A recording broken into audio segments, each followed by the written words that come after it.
Kelechi carried the pregnancy with grace and determination to put the past behind her. Despite everything, she remained strong, focusing on the life growing inside her. Fifi, her husband, tried his best to be a good partner, making sure she never lacked the basics, though he still struggled with being close to her. Kelechi had stopped trying to seek his attention, knowing she was enough on her own. It wasn't her fault what had happened. Though Chidi tried hard to move past it, it wasn't making much progress. They still hadn't heard from Ifeanyi. His disappearance left a gaping wound that hadn't healed. Kelechi, despite everything, continued to get compliments from people when she went out. They would tell her how beautiful she looked, how she was glowing. Only her family knew the truth about what had happened, and they agreed to keep it that way. Her close friend Cynthia knew nothing, believing the baby belonged to Chidi. Cynthia noticed that Chidi seemed unhappy and often asked Kelechi if everything was okay. Kelechi always brushed it off, saying he was just stressed with work. Kelechi's father checked in on her often, worried that she might be thinking too much about what had happened. But Kelechi was strong. She managed the situation well, taking morning walks to clear her head, attending her antenatal appointments, making sure she ate well and took her medicines. Meanwhile, Chidi drowned himself in work, using it as a way to escape his feelings. As Kelechi entered her 9th month of pregnancy, the unexpected happened. One Saturday afternoon, while they were home, Chidi received a call. The voice on the other end told him that Ifeanyi was back and wanted to see them. Both Kelechi and Chidi were shocked. They had thought they would never hear from him again. They quickly dressed and made their way to the village, minds racing with questions. Why had Ifeanyi done what he did? What could he possibly want to say now? When they arrived, they found Ifeanyi in a terrible state. He was bleeding from his leg, having been shot during one of his criminal operations. He was pale and losing a lot of blood. Fifi, overcome with anger, rushed at him, hitting him repeatedly until others pulled him back. If not for the fact that we are related, I would kill you right here, Fifi shouted, his voice filled with pain and rage. You're wicked and evil. Kelechi's tears streaming down her face asked Ifeanyi why. Why did you do this to us? What did we ever do to deserve this? Ifeanyi, struggling to speak, began to apologize. I'm sorry, Kelechi. I'm so sorry. From the first day I saw you, I fell in love with you. You were so beautiful and I wanted you for myself. I kept pushing the thought aside because you were my brother's wife. When I heard you argue with him, not satisfying you, I couldn't stop myself. I wanted you to see what it felt like to be with a real man. He paused, catching his breath before continuing. I wasn't going to school like I told our parents. I was stealing, doing bad things. One time, during a robbery, I got shot in the genitals.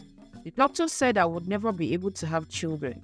That's why I ran when I found out you were pregnant, because I knew the baby wasn't mine. But I couldn't face what I had done.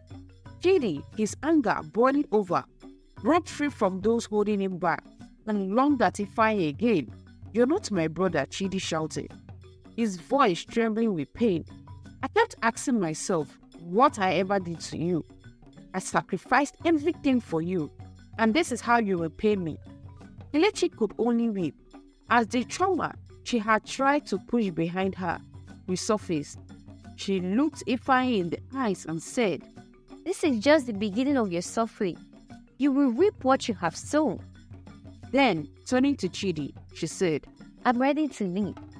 Her in-laws pleaded with her, asking her to forgive and forget, saying that Ifeanyi needed help and that Chidi could use his connections to get a doctor who wouldn't report the gunshot wound. But Kelechi was furious. I'm shocked that you would support Ifeanyi after everything he did to me. After all the trauma and damage he caused. You dare ask me to forgive him? Chidi, get me out of here. After the confrontation with Ifeanyi, Chidi and Kelechi returned home in a state of shock. The revelations of Ifeanyi's actions left both of them reeling.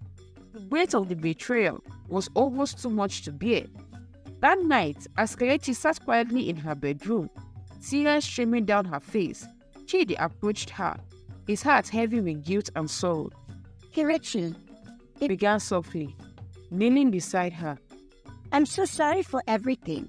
I should have been there for you. But instead, I let my anger and shame push me away. Kelechi looked at him, her eyes filled with a mixture of pain and exhaustion. It's too late, Chidi. The damage has been done. I know, Chidi said, his voice trembling. but I want to try to make things right. I want to be here for you and our child, if you let me. Kelechi didn't respond immediately, but she saw sincerity in his eyes. In a long pause, she finally said, It's going to take time, Chidi. But if you're truly willing to try, then so am I. Chidi nodded, relief washing over him. Thank you. I promise you, I'll do whatever it takes. In the days that followed, Chidi began to make good on his promise. He started buying baby clothes, setting up the nursery, and making sure Kelechi had everything she needed. It was his way of showing her that he was committed to being the husband and father they both needed. He accompanied her to antenatal appointments, ensuring he was by her side every step of the way. For Kelechi, these gestures were small but significant, helping to rebuild the trust that had been shattered. As her due date approached, Kelechi knew there was one more hurdle she needed to overcome. She had to tell her parents the full truth about Ifeanyi's betrayal. It wasn't fear that held her back. It was the burden of relieving the trauma and the shock it would cause them. One evening, she invited her parents over. They could say something was on her mind, and after a quiet dinner, they sat together in the living room. Chidi was by her side, his presence a comforting support. Mama, Papa, Kelechi began, her voice steady. there's something I need to tell you about what happened with Ifeanyi. Parents exchanged worried glances, and her father nodded for her to continue. When I found out I was pregnant, I was unsure of what to think. But it became clear when Ifeanyi confessed something terrible during our last encounter. Kelechi paused, gathering her thoughts. He admitted to being sterile. He knew he could never father a child, which means this baby I'm carrying is Chidi's. The room fell into stunned silence. Her mother's hand flew to her mouth in shock, while her father's face grew pale. But that's not all. Kelechi continued, her voice trembling slightly. Ifeanyi confessed that he had planned everything, that he had harbored a sick obsession with me, and that's why he did what he did. I can't believe someone would do such a thing, especially someone who was supposed to be family. Her mother's eyes filled with tears, and her father looked as though he had been struck by a blow. How could he? How could he do something so vile? Father murmured, shaking his head in disbelief. Chidi, who had been quietly holding Kelechi's hand, finally spoke. We are both blindsided by his action. But now, more than ever, we need to come together as a family to support Kelechi and our child. Kelechi's parents nodded, their shock giving way to a deep sense of sadness and anger. We are here for you, Kelechi. Her mother said softly. No matter what, we'll stand by you and Chidi. You've been so strong through all of this, and we are proud of you. With her parents' support and Chidi's renewed dedication, Kelechi felt a weight lifted from her shoulders. There was still a long way ahead, but she no longer felt like she was facing it alone. As Kelechi's due date approached, the nursery was ready, filled with all the items Chidi had carefully chosen. Each piece represented his commitment to their future and his desire to be the father their child deserved. The love and attention he poured into every detail helped mend the rift between them, though Kelechi knew it would take time for her heart to fully heal. Finally, the day arrived. Kelechi went into labor, and Chidi was by her side, holding her hand through every contraction. His presence was steady and reassuring, and for the first time in months, Kelechi felt a sense of peace. Their daughter was born healthy and strong, a beacon of hope in their lives. As Kelechi cradled her newborn, Tears of joy and relief filled her eyes. Chidi sat beside her, his own eyes wet with emotions, overwhelmed by the sight of their child. We made it. Kelechi whispered, her voice filled with awe. We spun through so much, but we did it. Chidi nodded, leaning down to kiss her forehead. Thank you for giving me another chance, He said softly. I promise I won't let you down. In the days that followed, Kelechi and Chidi focused on their new family. There were still moments of pain and memories that would never fade, but they faced each challenge together. As for Fifi, he was arrested shortly after their last encounter. The police caught up with him during another botched robbery. He was sentenced to a long prison term, and Kelechi and Chidi made the decision to cut all ties with him. It was a painful choice, but one they knew was necessary for their own healing. Kelechi's in-laws tried to reach out, pleading for forgiveness, but Kelechi remained firm.